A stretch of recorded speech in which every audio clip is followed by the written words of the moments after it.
मित्रों आइए सुनते हैं एक छोटा सा प्रसंग आलसियों का आश्रम। मित्रों एक बार एक राज्य में बहुत सारे लोग आलसी हो गए।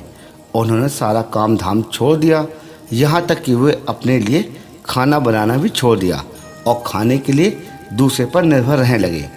ज़्यादातर समय वे लेटे रहते थे और सोते रहते थे।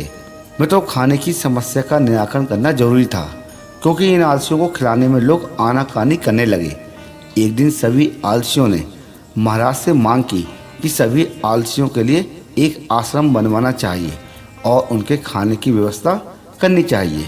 मित्रों राजा नेक और दयालु होने के साथ साथ बुद्धिमान भी था। उसने कुछ सोचकर मंत्री को एक आश्रम बनाने का आदेश दिया। आश्रम के तैयार होने पर सभी आलसी वहां जाकर खाने और सोने लगे। एक दिन राजा अपने मंत्री और कुछ सिपाहियों के साथ वहां पर आए और उसने एक सिपाही से कहकर आश्रम में आग लगवा दी। आश्रम को जलता हुआ देखकर आलसियों में भगदड़ी मच गई और सभी जान बचाकर आश्रम से दूर भाग गए।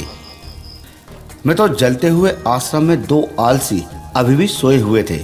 एक को पीठ में गर्मी महसूस हुई तो उसने पास में लेटे हुए दूसरे आलसी से कहा, मुझे पीठ पर गर्मी लग रही है, जा देखो क्या माजरा है। दूसरे आलसी ने बिना आंख खोले ही उत्तर दिया, तुम दूसरी करवट लेके लेट जाओ।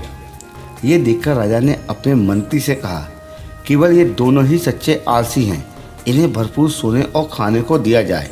शेष सारे कामचोर हैं, इन्हें डंडे मार मार कर काम पे लगाया जाए।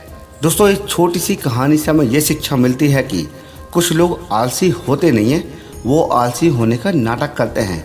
दरअसल वो कामचोर होते हैं, उन्हें मुफ्त का खाने की आदत लग जाती है। ऐसे लोगों के साथ सख्ती से काम करवाना चाहिए, उनके ऊपर दया करना बेकार है।